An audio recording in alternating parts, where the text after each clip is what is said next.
নমস্কার বন্ধুরা, কেমন আছো সবাই? আশা করি তোমরা সবাই ভালো আছো। আমরাও ভালো আছি। রমা ব্লগে তোমাদের সবাইকে স্বাগত।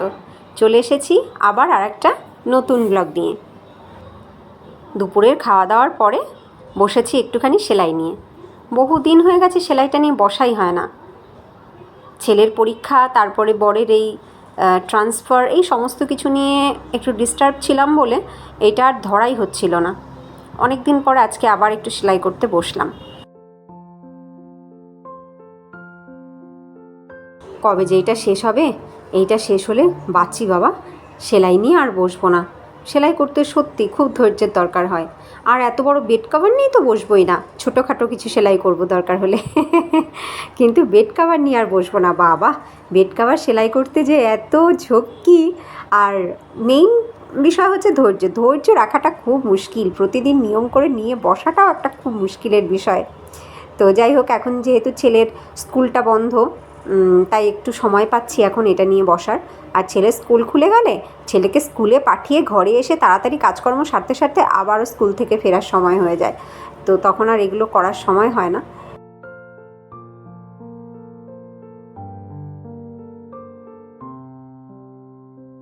দেখতে দেখতে সন্ধে হয়ে গেল। দেখো, এখন সূর্য অস্ত যাওয়ার সময়। এইখানে সূর্য অস্ত যায় এখন 6:30। আর কদিন পরে 6:30-ও পরে অস্ত যাবে। তারপরে তো 7:30 গিয়ে সন্ধে হবে। এখন 6:30-র সময় সন্ধে হচ্ছে। দেখো, একদম সূর্য টুকটুকে লাল। আমার তো বেশ ভালো লাগে, প্রতিদিন আমি এই সানসেট দেখি। দেখতে দেখতে সন্ধে হয়ে গেছে, আমার সন্ধ্যা আরতি করাও হয়ে গেছে। আজকে তোমাদেরকে একটা জিনিস দেখাবো, যেটা তোমাদেরকে দেখানো হয়নি, একদম ভুলে গেছিলাম। ভাইয়ের বিয়ে খেয়ে বাড়ি থেকে আসার সময় আমি সাথে করে এইবার কি নিয়ে এসেছি সেটাই তোমাদেরকে দেখানো হয়নি। চলো দেখাই তোমাদেরকে কি নিয়ে এসেছিলাম আমি এবার। এই দেখো, এই বছর আমি বাড়ি থেকে আসার সময় নিয়ে এসেছিলাম এই মা কালীর ফটোটা, মা শ্যামা কালী। তো শ্যামা কালীর ফটোটা আমি নিয়ে এসেছিলাম। আমি তো বাঙালি, আমার ঘরে ঢুকলেই যেন কারোর মনে হয় যে এটা একটা বাঙালির ঘর।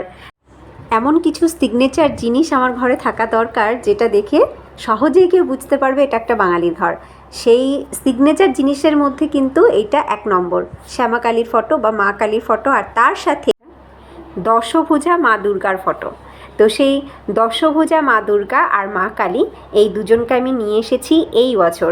আমার অনেক দিনেরই ইচ্ছা ছিল এই দুটো ফটো আমি ঘরে রাখবো। এর আগের বার যখন গেছিলাম তখন আমি তোমাদেরকে দেখিয়েছিলাম, মনে আছে কিনা জানি না, আমি বজরংবলী আর গণেশ ঠাকুরের ফটো নিয়ে এসেছিলাম। তো খুব সৌভাগ্যবশত সেই বজরংবলী আর গণেশ ঠাকুরের ফটো তো আমাদের এই নতুন ফ্ল্যাটের এন্ট্রান্সে লেগে গেছে, একদম মেইন ডোরে লাগানো হয়েছে। আর এই দুটো ফটো আমি এই বছর নিয়ে আসলাম। আমার সিংহাসন কিন্তু এখন একদম কমপ্লিট। এই পুরো জায়গাটা তো আমার ঠাকুরের জায়গা। এটা পূব সাইড, তোমাদেরকে বহুবার দেখিয়েছি আমি। তো কেমন লাগছে বলো তো? এই দুটো ফটোই আমার ঘরে কমতি ছিল। আর একদম উপরে মাঝখানে শিবগৌরী, ডান দিকে তিরুপতি বালাজি আর বাদিকে মা মীনাক্ষী। আর কি নিয়ে এসেছি দেখো, এই যে দুটো হরিণ দেখতে পাচ্ছ, এগুলো সব টেরাকোটার, আমি কিনে আনিনি। এইগুলো আমার রুমে রাখা ছিল, আমার বাপের বাড়িতে আমার রুমে এগুলো রাখা ছিল। আমার স্টুডেন্ট লাইফে আমি আমার টিউশন পড়ানোর টাকা দিয়ে এই জিনিসগুলো কিনতাম, কিনে কিনে ঘর সাজিয়েছি। আরও অনেক টেরাকোটার জিনিস আছে আমাদের ঘরে রাখা। মা বলছে কি, এগুলো এখন আর আমি পরিষ্কার করতে পারি না, আর পরিষ্কার করার কেউ নেই, তুই এগুলো নিয়ে যা, তোদের নতুন রুমে গিয়ে রাখ এগুলো নিয়ে, তাহলে পরিষ্কারও থাকবে, ভালোও থাকবে, যত্নে থাকবে। তো আমিও দেখলাম, আমার খুব ভালোবাসার খুব কাছের জিনিস এগুলো, খুব মায়া জড়ানো, স্মৃতি জড়ানো অনেক। আমিও নিয়ে আসলাম। কিছু জিনিস এখনও ওখানে আছে। আর এই হরিণ দুটো আর ঘোড়া দুটো আর মাঝখানের ওই ফুলদানিটা, এই 5টা জিনিস আমি নিয়ে এসেছি। কেমন লাগলো গো? আমার তো ভীষণ পছন্দের। ভাবছি এর পরের বার গিয়ে আরও কটা নতুন জিনিস কিনে আনবো। এই টেরাকোটা জিনিস এখানে তো পাওয়া যায় না, আর এখানের কেউ যদি এগুলো দেখে আমার মনে হয় তাদের পছন্দই হবে, তাই না বলো? নতুন সাজে কেমন লাগছে টিভি ক্যাবিনেটটা অবশ্যই জানিও। এইবার আমি একটু বাজারে যাব। আমার বর যে কাজগুলো করতো, অফিস থেকে ফিরে আসার সময় আমাকে ফোন করে প্রতিদিন জিজ্ঞেস করতো কিছু লাগবে নিয়ে আসবো, আমি বলে দিতাম দুধ, ডিম বা ফুল, এরকম কিছু লাগলে বলে দিতাম। এখন সেইগুলোই আনতে আমি বাজারে যাব। কিচ্ছু তো করার নেই বলো, সব কিছু ধীরে ধীরে শিখে নিতে হবে। ছেলে গেছে নিচের ঘরে ওই বাচ্চাটার সাথে খেলতে, আর আমি দরজা লক করে গেছি বাজারে। তো নিয়েও আসলাম, দেখো কি আনলাম। আনলাম ডিম, আর আনলাম এই ব্যাগে আছে কিছু জিনিস। কি কি আছে দেখাচ্ছি, দাঁড়াও। আমার কলাটা ফুরিয়ে গেছিলো, তো সেই কলা নিয়ে আসলাম। 1/2 ডজন কলা এনেছি। আমার ছেলে বড় বড় কলা খাবে না, এখন তার জন্য ছোট ছোট কলা নিয়ে আসলাম। অবশ্য কথাটা সেটা নয়, যেটা সামনে পেয়েছি, ভালো পেয়েছি, সেটাই এনেছি। 1/2 লিটার দুধ এনেছি। আর টমেটো দেখতে পেলাম, তো টমেটোটা আজকে 20 টাকায় কেজিতে দিচ্ছিল, তাই 1 কেজি টমেটো নিয়ে এসেছি। 2 কেজি আলু নিয়ে এসেছি। আর আনলাম পুজোর ফুল। 30 টাকা, 20 টাকা, 10 টাকা আর 25 টাকা, এই 4 দামের আলু বিক্রি হচ্ছিল, তো আমি 10 টাকারটাই নিয়ে আসলাম 2 কেজি। এইগুলো তো ভালো আলু, বেকার অত দামিটা কেন কিনবো বলো তো। দুধটাও জালে বসিয়ে দিই। আমি তো মানে দুধ দেওয়া চা খাই না, আমাদের ঘরে চায়ের কোনো ব্যাপার নেই, কফিরও কোনো ব্যাপার নেই। তো দুধটা আনা হয় শুধু আমার ছেলের জন্য, ও প্রতিদিন কফি মাগের 1 মাগ দুধ খায়। এবার টমেটোগুলোকেও ঠিক করে গুছিয়ে রেখে দিই। এয়ারটাইট বক্সে রাখলে টমেটোগুলো অনেক দিন পর্যন্ত খুব ভালো থাকে। তো আমি একটু শক্ত দেখে আনারই চেষ্টা করি, যাতে বেশ কিছুদিন রেখে খাওয়া যায়, একদম নরম আনি না। তো আজকে কি এনেছি কে জানে, দেখি। যেগুলো নরম থাকবে ওগুলোকে একটু সাইড করে রাখবো, একটু চাটনি খেতে ইচ্ছে হয়েছে। আসলে কি হচ্ছে, কদিন ধরে তো রান্নাবান্নার কোনো ঠিক ঠিকানা নেই। তো ঘরে একটু চাটনি থাকলে মানে রান্নাটা ফিকে হলেও ওই চাটনি দিয়ে মাখিয়ে খেয়ে নেওয়া যাবে, সেই প্ল্যান করেছি যে একটু চাটনি বানিয়ে রেখে দেবো। মানে অগতির গতি হিসাবে চাটনিটা কাজে লাগতে পারে। বক্সের কটা ফ্রিজে রেখে দিই, আর এই ঝুড়িতে যে কটা নিলাম এই কটা দিয়ে একটু চাটনি বানাবো। এবার ডিম কটাকেও গুছিয়ে রাখি। 1 ডজন ডিম এনেছি, 1 ডজন করেই আনি। আগে প্রথমে ট্রে ধরে আনতাম, তো এখন ট্রেও যা, পার পিসও তাই, সেই একই দাম নেয় আর কি, কোনো ট্রেতে আলাদা কিছু কম দাম নেয় না। তো ওই কারণে 12টাই এনেছি। 12টা ডিম নিল 70 টাকা। এইবার আটা মাখতে বসে গেছি, ছেলের আর আমার। রাতের জন্য 5টা লাগবে, ছেলের 3টে আমার 2টো, আর সকালের জন্য 5টা লাগবে, ছেলের 3টে আমার 2টো। তো 5টা 5টা 10টা রুটির আটা মাখছি। মেখে এখনের 5টা এখন বানাবো, আর 5টা সকালের জন্য রেখে দেবো বক্সে করে। আটা ভালো মাখা না হলে রুটিও ভালো হয় না। তো মাখা খুব সুন্দর করে হয়ে গেছে, এবার লেচিগুলো করে নিই। একদম গুনে গুনে 10টা লেচিই হলো, 10 বছরের অভিজ্ঞতা বলে কথা। এবার রুটি কটা বানিয়ে ফেলি তাড়াতাড়ি করে। ছেলেও চলে এসেছে অনেকক্ষণ আগেই খেলে, আমি যখন বাজার থেকে ফিরলাম তখন ওকে ডাক দিলাম, একবারে ঘরে ঢুকে দরজা বন্ধ করে দিয়েছি। এখন রুটি কটা করা হলেই দুজনে খেয়ে দে তাড়াতাড়ি করে শুয়ে পড়বো। তাড়াতাড়ি করে শুয়ে পড়বো বললেও আর তাড়াতাড়ি করে শুয়ে পড়া হয় না। খাওয়ার পরে বাসন কটাকে ধুয়ে রাখি, তাহলে সকালবেলা একটু তাড়াতাড়ি কাজ করা যায়।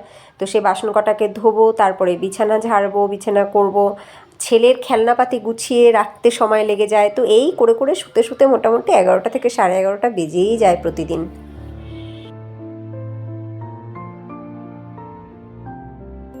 বর বাড়িতে নেই বলে কোনো কাজই সেই রকম কম হয়নি। সেই যে ঘর পরিষ্কার করা, আমাদের দুজনের কাপড় ধোয়া, এগুলো সবই আছে, শুধুমাত্র জামা কাপড় কাচাটা একটু কম হয়েছে। আর এই রান্নাটাতেই একটু ফাঁকিবাজি করা যাচ্ছে।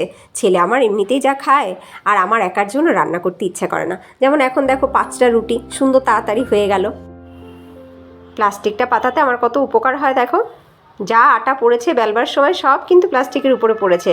এবার ওইটাকে আমি আবার ঢেলে রেখে দিলাম, আটা কিন্তু একটুও ওয়েস্টেজ হলো না আমার, আর জায়গাটাও কিন্তু একটু নোংরা হলো না। আটারই একটা প্লাস্টিক আমি পেতে নিই, মানে আটার প্যাকেটটাকেই কেটে আমি ইউজ করি। প্যাকেটটাকে ঝেড়ে আবার ভাঁজ করে ওই আটার বক্সের সাথেই রেখে দেবো। তো এটা কিন্তু আমার বরাবরই অভ্যাস। হয়ে গেল আমার রুটি করা, এইবার আমরা দুজনেই খেতে বসে যাব। খেতে বসে গেছি আমরা। দুপুরবেলা আজকে ডাল করেছিলাম, একটু পেঁয়াজ দিয়ে ডাল, মুসুর ডাল, আর তার সাথে বিনস ভাজা। তো ডাল আর বিনস ভাজা দিয়ে আমি খাচ্ছি, আর ছেলে বিনস খাবে না, ও শুধু ডাল দিয়ে খাবে। আমার এই ছেলেকে নিয়ে পড়েছে আমি মহা সমস্যায়, কিছুতেই সবজি খেতে চায় না, বাকি সমস্ত কিছু খাবে, শুধুমাত্র সবজিটাই খাবে না।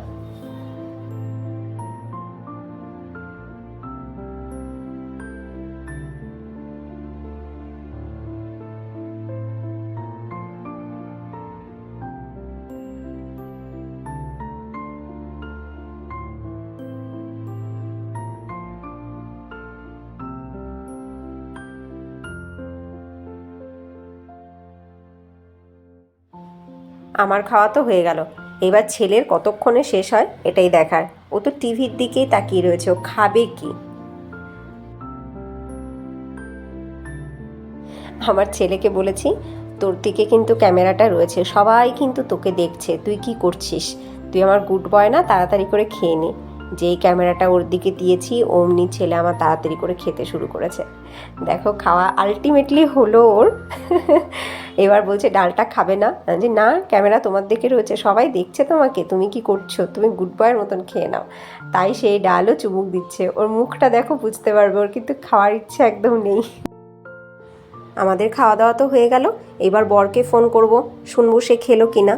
আর ছেলে আবার তার পাপার থেকে স্টোরি শুনবে, এটা ওর বরাবরের অভ্যাস, রাতে স্টোরি শুনে তারপরে ঘুমায়।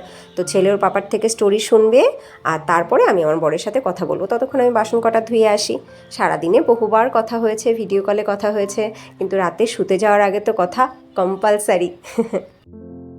তোমাদের আজকের ভিডিওটা কেমন লাগলো অবশ্যই কমেন্ট করে জানিও, ভালো লাগলে লাইক করো। আর নতুন বন্ধুরা যদি তোমাদের ভালো লাগে লাইক করে সাবস্ক্রাইব করে আমাদের সাথে থেকো, আমাদের পরিবারের সদস্য হয়ে থেকো।